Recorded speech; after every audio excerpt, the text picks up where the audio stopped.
I can't believe that we're almost at the end of Madrid and we're moving on to Rome. I feel like this Madrid can be summed up as low-key kind of underwhelming, but don't get me wrong, there were a lot of great matches I will talk about in today's episode.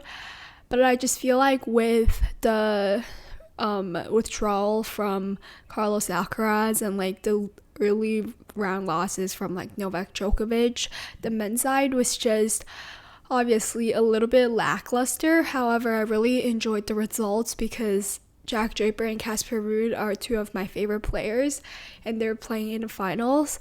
So I think that will be a really interesting matchup. And however, for the women's side, I feel like it's low-key what we've been expecting. A lot of great players like Swiatek, Sabalenka managed to come through. And players that haven't been performing well or haven't been meeting our expectations, actually, I think they performed pretty well. And I think an example of that is Coco Gauff, who only reached the final in the United Cup, which is the first tournament of this entire season. And apart from that, I feel like her performance just hasn't been great. But now I think she's back to where she is. And yeah, I think I'm really excited to see what she can do on clay. Welcome, tennis fans, to Tennis Traverse, Exploring the Game, the podcast that delves into the heart of the tennis world. I'm your host, Ivy Zhang. And in today's episode, I will be talking about the end of Madrid Open. And before we begin, I still do want to make an announcement. So this will be my second to last episode, I think. Let's see. This episode is going to come out on May 5th, and then I'm going to record 2 more episodes for you guys, one on May 12th and one on May 19th. The 19th one will be a preview show, and then after that, I think like the preview show for Roland-Garros, and then the next episode will be on June 2nd. So if you guys want to follow up on a calendar, please make sure to know that I won't be posting the week after May 19th. So yeah, okay. Now let's get right into today's episode. I think I want to talk about the women's first since the tournament ended. I guess I'll start off with talking about the quarterfinals and then I'll move on. So for the quarterfinals, we had Sabalenka versus Marta Kostyuk, and this was a really, really good match. I think this was a high quality match because Marta almost forced a third set. Both of the 2 sets were tie breaks and Marta lost 9-7 in the second set tie break.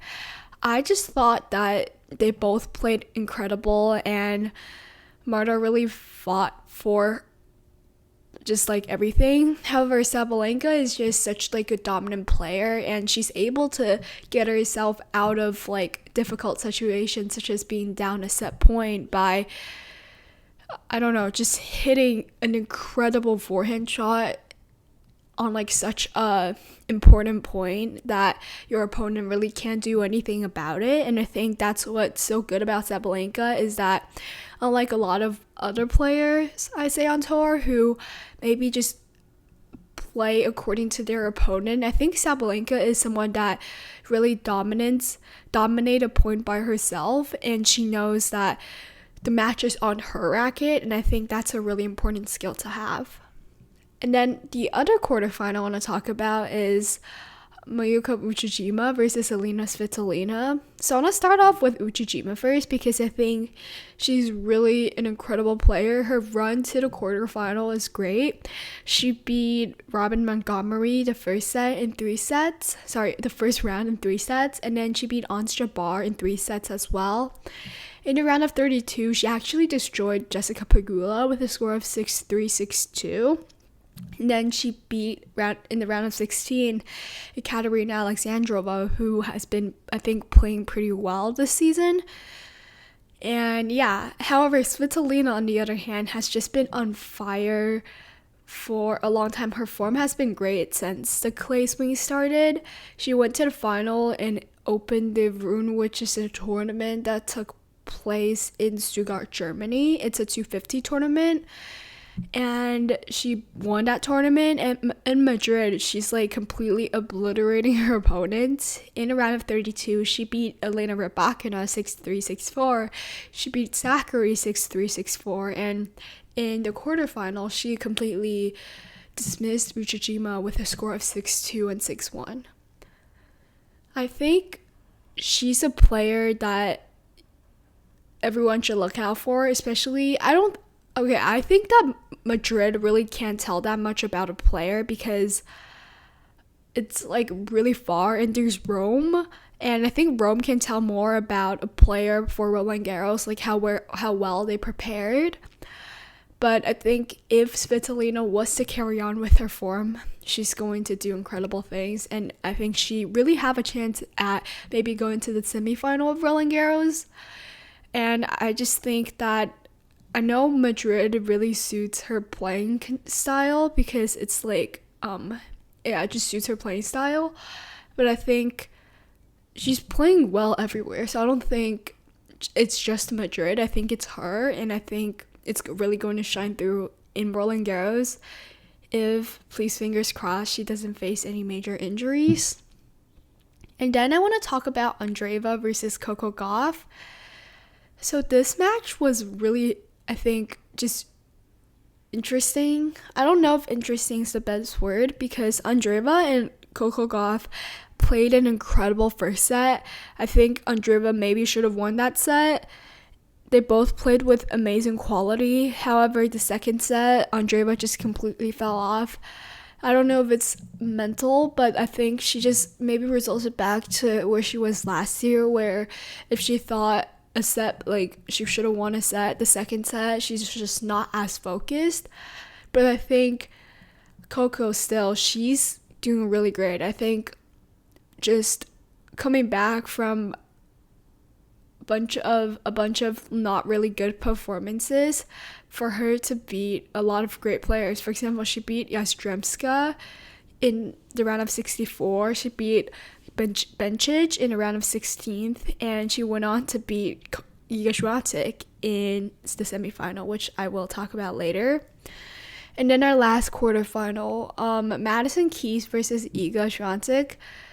So this was really interesting because I didn't expect Iga to come back getting bageled. I mean, Madison Keys was playing incredible. She was playing like herself when she won the Australian Open title. But because Iga is such a clay court specialist, I expected Iga to at least not get bageled.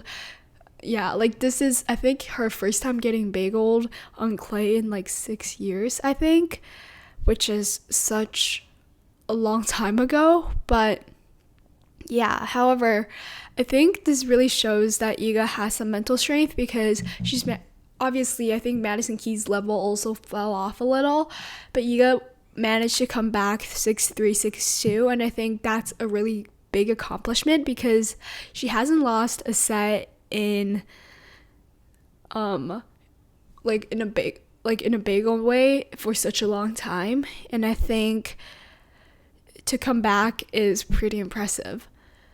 Okay, now let's talk about the semifinals. So for the semifinals, we had Aryna Sabalenka versus Elina Svitolina and Coco Gauff versus Iga Swiatek.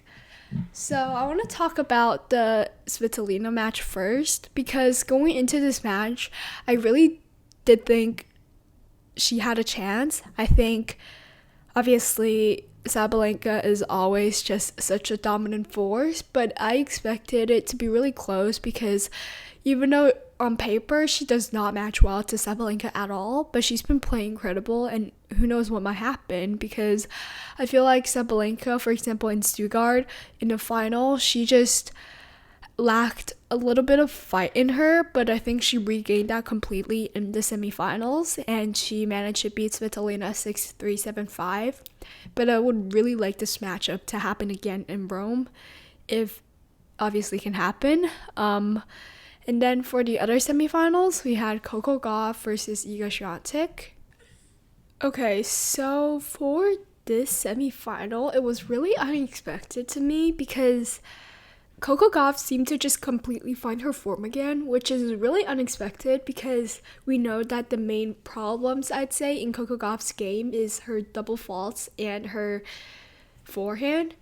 But she only had one double fault this entire game, and she didn't have too many unforced errors. And Iga, however, I think was just, she didn't play horrible, but I just think Coco managed to attack Iga's second serve and Iga's first serve as well, so it was just a little bit one-sided, and Coco Gauff won 6-1, 6-1. And for the final, I just thought it was a dominant performance from Aryna Sabalenka. Not that much to say, honestly. I think when the match is on Sabalenka's racket, which it normally is nowadays, it's really hard to just see and find a way to come back. And I think Sabalenka made sure of that in this final. I mean, Gauff didn't play horrible. She played, I think, better than she played like this entire season, except for like maybe the match against Iga or like the United Cup. Even though she did have 8 double faults, I low-key feel like it's just nerves from playing such a final, like a really big match. And I don't think it's too big of a problem because it's not like she's serving like 20 double faults. Like 8 double faults, especially if you're on the journey of improving, is I think a pretty respectful stat. So yeah. Okay, now I kind of want to talk about men's singles. So I'll take a little break and I'll come back and we'll talk about men's singles. Okay, so for the men's side, the first quarterfinal match I want to talk about is between Musetti and Gabriel Diallo. So Diallo was a lucky loser, but he managed to beat some pretty incredible players. He beat Dimitrov in the round of 16th, and yeah, I think his run was pretty impressive, like especially from being a lucky loser. And I think maybe the condition just favored him, but I still believe that he's going to maybe just depends on his Rome performance, because this Madrid performance definitely like leveled him up in terms of rankings. So I'm just really curious to see how he's going to perform in Rome. And if I think he performs well in Rome, maybe he's just a clay court specialist and hopefully he can go far in Madrid and Roland-Garros, because I truly think the Roland-Garros has never, like the draw has never been so open before, because there's two, I think, ways that the Roland-Garros draw can go. One way being just completely dominant performance from Sinner, who hasn't played, and also just Carlos Alcaraz coming back from his injuries, and we're gonna get, I don't know, like a Carlos and Sinner final, which is not that surprising, but I think there will still be upsets along the way. The other option, which I think is low-key more likely, is just completely random people winning, or just like maybe Alcaraz losing early, Djokovic losing early, Sinner, because he hasn't played in 3 months, losing early too, and we're just gonna have players like Jack Draper, for example, Lorenzo Musetti, maybe even Diallo, or like, I don't know, Arthur Fils, who might be able to step up and seize this opportunity. So I think it's going to be realistically between the both, but that's just my thought. And then Draper versus Arnaldi. I think Draper plays great on clay, and I think, yeah, I mean, Arnaldi played great too. He went to the quarterfinals and he managed to beat like Tiafoe, Djokovic along the way, but Draper completely dismissed him with a score of 6-0 and 6-4. The other one, Francisco Cerundolo versus Jakub Mensik. I think both of these players are players to look out for in Roland-Garros and in Rome. I think Mensik has had an incredible season. Cerundolo obviously is a clay court specialist, even though he doesn't go really far in Roland-Garros. I still think this might be the year, because as I said, there isn't like one player that's really dominant. Ruud versus Medvedev, not much to say. Medvedev, I feel like this is his good form in a while. But against Ruud, who plays the best on clay, I mean, Medvedev's not gonna beat him. So yeah. Okay, the semifinals, we had Draper versus Musetti. This match was a really, really good match. I will leave a link for you guys. This was an incredible match, and Draper managed to come through 6-3 and second set tiebreak 7-4. I think this match was low-key, you can call it the final, because I think whoever wins this match will go on to win. And Draper managed to come through, and I think that's really just shows maturity, because Musetti has had some incredible performances over clay, but Draper, because he's so much younger and he's like newer to the scene, he hasn't had that much experience on clay, but he's managed, I think, to use his experience on just like the hard courts, for example the Indian Wells matches, to translate it to the clay court, which a lot of players have trouble doing, because like different surfaces are so different and the conditions are so different.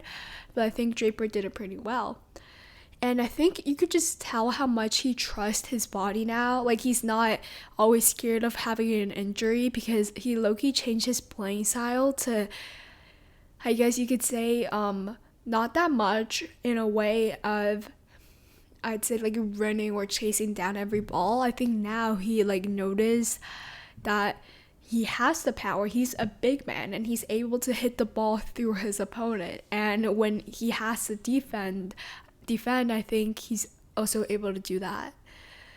The other semifinal, Ruud versus Cerundolo, I think this was also pretty significant, because I think I would put Ruud in there as one of the Roland-Garros title contenders. He did make it to the finals 2 times, and I think all the times he made it to a Grand Slam final, he had to play against a player who's completely dominant. He had to play against Carlos Alcaraz, Jannik Sinner, and Novak Djokovic. Rafa Nadal. It's like the three best players, like the most clutch players at a Grand Slam final. So, I mean, I don't know what's gonna happen this year, but I don't think if he goes to the final, obviously there's still a chance he might face Jannik Sinner or Carlos Alcaraz, but I think the chances of that is slimmer. So yeah. Okay, and then I also do want to talk about the prediction of the finals, which is taking place today. I think I'm going to just predict it, but if you guys want to click off, feel free, because by the time my episode comes out, you guys will know the results. But I think Draper will win. I mean, I don't know that for a fact, because I think Casper obviously has more experiences, but I think this is an 1,000 title, and Casper has never won a 1,000 title, whereas Draper has. So I don't know who wants it more. I think they both really want it, and Casper's form can really use the title now. So I think this will be an entertaining match, but I think Draper will maybe win in 3. I think if Draper wins the first set, then he's probably gonna win. But if Casper wins the first set, I think he still has to battle it out, I think. But that's all. I mean, I'm really excited to see if my predictions are right or not. But that's all for today. Thank you so much for listening. If you haven't followed all of my social medias, you should. It's at Tennis Tribbers. That is at Tennis Tribbers. If you're listening on YouTube, comment, like, and subscribe. If you're listening on other streaming platforms, please rate my show. And yeah, I'll see you guys next week. Bye.